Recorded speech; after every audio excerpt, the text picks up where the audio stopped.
So the moment the tech world has been holding its breath for is finally here. ChatGPT-5 is out.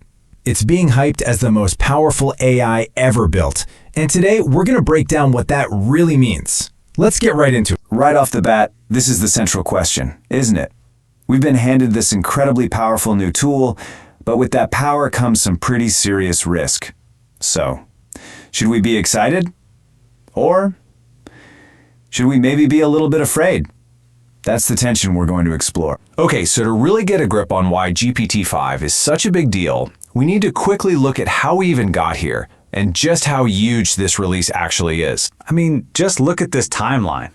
It feels like just yesterday, but it was March of 2023 when GPT-4 came out. Now, after a quick stopgap model earlier this year, we have the full-blown GPT-5.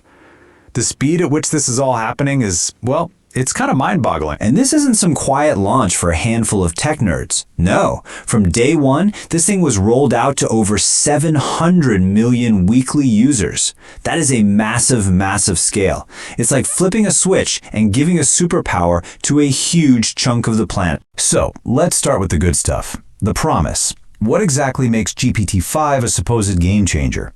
The list of new features is pretty impressive. For starters, the whole experience is just smoother.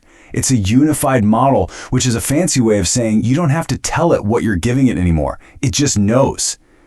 Got a tough multi-step problem? It has a special thinking mode for that.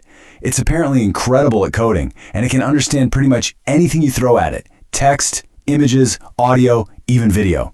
You can even tell it to adopt a personality, like a cynic or a nerd to spice things up. One of the biggest technical upgrades is its memory. The context window just got a massive boost to 256,000 tokens.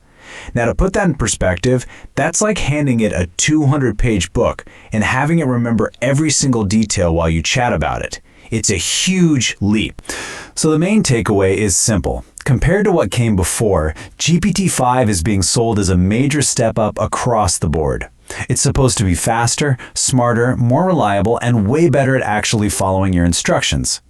In every key way, it's pitched as an upgrade, and the numbers seem to back that smarter claim up. On some ridiculously hard academic tests, like AMI for PhD-level math, or GPQA for graduate-level reasoning, it's scoring at or even above human expert levels.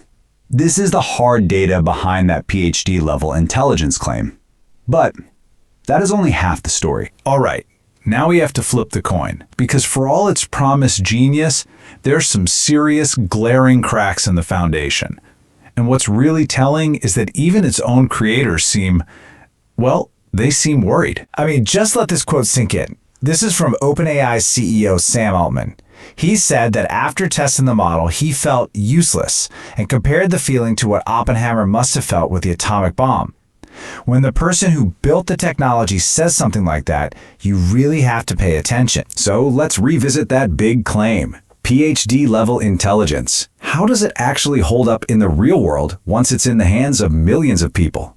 Let's take a look. And here's the reality. The very same model that can crush complex math problems will, with total confidence, tell you that the word blueberry has 3 B's.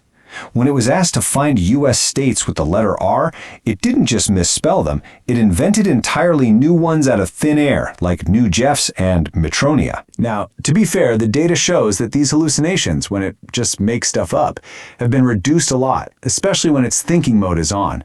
But a nearly 5% error rate is still a huge problem when you have 700 million users relying on it for answers.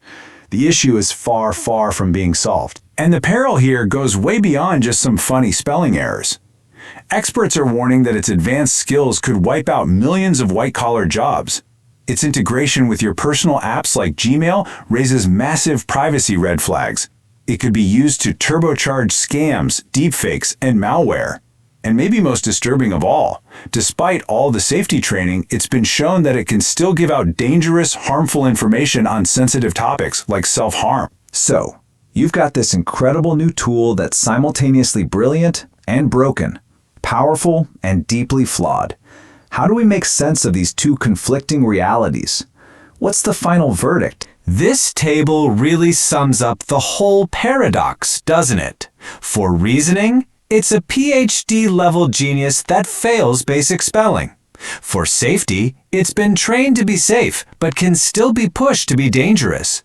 And for the economy, it's a productivity miracle that could also be a job-killing machine.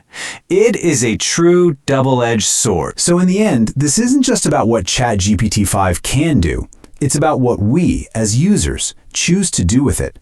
This technology, with all its power and all its flaws, is now in the hands of hundreds of millions of people. It's an incredible tool for both creation and destruction. The real question isn't about the AI anymore. It's about us.